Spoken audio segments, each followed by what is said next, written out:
안녕하세요. 대한민국의 경제 파국이 오고 있습니다. 한국의 경제가 매우 심각한 수준으로 지금 현재 추락하고 있는데요. 제가 이제 이러한 얘기들을 계속 말하면 어떤 분들은 뭐라고 그러냐면 네가 그렇게 얘기하다가 나중에 한국 경제가 별일 없고 그냥 무사히 넘어가면 책임질 거냐, 이런 개소리들을 해댑니다. 그런 놈들에게 정신 차리라고 이런 얘기를 하는 거죠. 지금 한국 경제가 괜찮습니까? 별일 없습니까? 아니, 당신들이 보기에는 아무런 이상이 없다라고 생각하는 겁니까? 그런 아무 생각 없이 사는 사람들이 앞으로 많이 몰락하고 많이 무너지게 될 것 같습니다. 지금도 집사라고 떠들어댑니다. 금리가 다시 낮아진다는 등. 하반기가 되면 금리가 낮아지고 집값이 폭등할 거니까 지금이라도 사야 된다고 떠들어대는 놈들이 있습니다. 빠숑이나 아니면은 홍춘욱이라고 하는 쓰레기 같은 놈들이 지금도 여전히 활개치고 있는 거죠. 이제 그런 놈들을 보면 월천대산이 아니면 졸리니 졸린지 하는 놈들이 떠들어대면서 대한민국을 많은 사람들을 절망으로 끌고 갔습니다.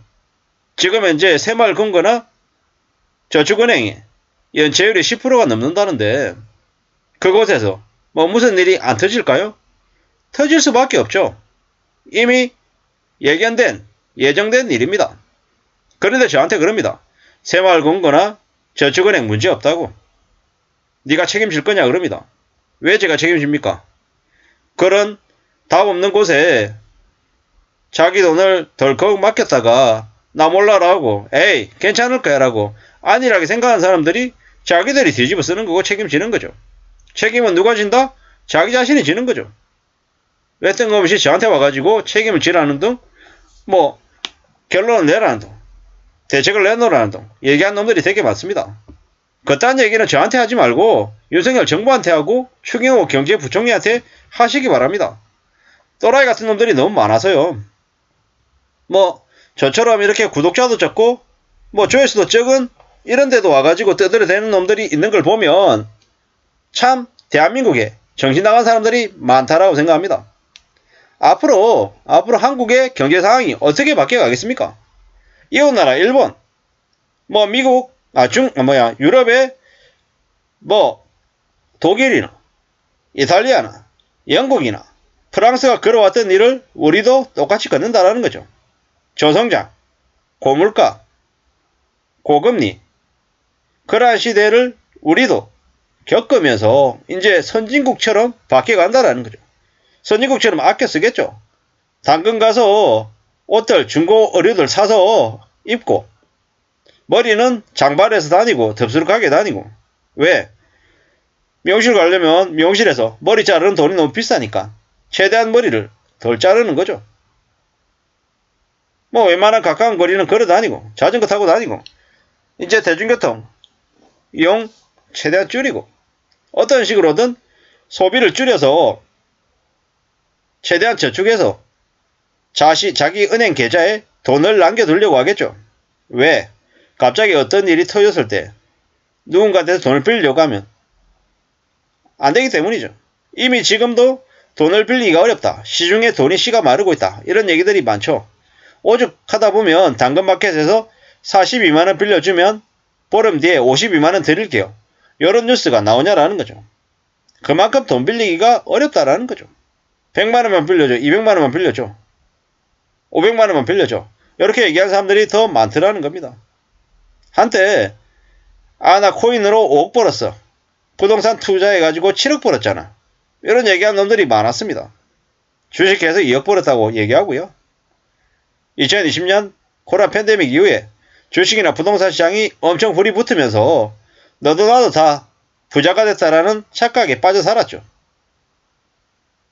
잠실의 아파트 16억짜리를 대출을 8억 내고 9억 내서 연끌해가지고 샀다. 이런 얘기들도 들리고요. 5억짜리 집을 5억 대출 내서 사는 사람 얘기도 들리고 8억짜리 집을 5억 대출해서 샀다. 연끌했다. 이런 얘기들이 너무 많이 들렸습니다. 근데 그들이 앞으로 겪게 될 일이 뭡니까? 빚쟁이. 죽을 때까지 빚만 갚으면서 허덕이면서 산다라는 거죠. 윤석열 정부가 얘기하는 주 69시간. 뭐 감당하면서 살겠죠. 너 아니어도 일할 놈 많아. 하기 싫어? 하지마 그러면. 이렇게 이제 되게 무자비하게 아마 나올 거다라는 거죠.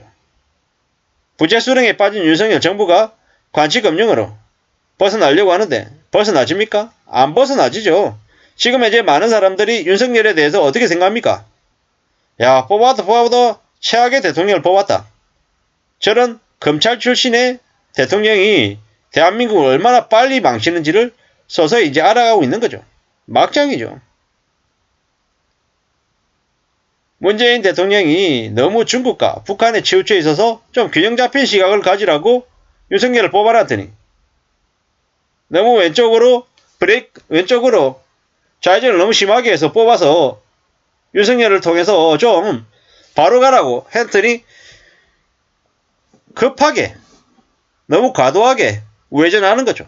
미국과 일본에 딱 달라붙어가지고 저짓거리를 하고 있어서 대중국 수출이 개폭망하고 있죠. 이게 뭔가 싶은 거죠. 나라 꼴을 저렇게 빨리 망칠 수 있나.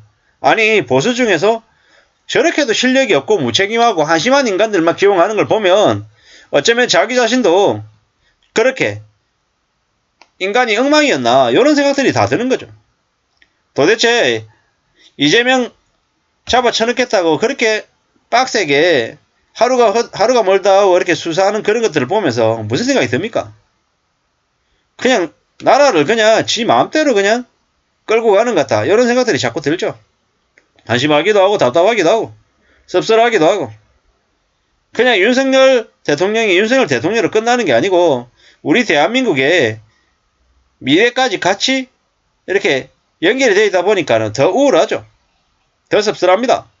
뭐 지금이라도 윤석열 정부가 좀 정신을 차리고 제대로 된 경제 관료를 기용하고 좀 힘들고 어려운 불합리하고 좀 충격적인 이런 경제 현실을 좀 직시하고 내다보고 어떻게 좀 대응할지를 좀 고민하면 좋겠는데 지금은 대응이 없어 보이죠. 대책이 없는 이들만 주변에 가득한 것 같습니다. 뭐 자기 말대로 국민들을 짓누르고 억누르고 잡아쳐넣겠다라고 하는 그런 생각들로 계속 갈구고 겁줘서 자기 권력을 유지하려는 것 같은 거죠. 앞으로 대한민국의 국민들이 저 보수 국민의힘에 있는 인간들 중에서 얼마나 최악의 인간들이 지금의 대한민국을 다스리고 있는지를 좀 더 명확하게 알 것 같습니다. 앞으로 우리의 삶이 더 엉망이 되고 더 개차반이 될 거다라는 걸 잊지 말아야 될 것 같습니다. 이상입니다.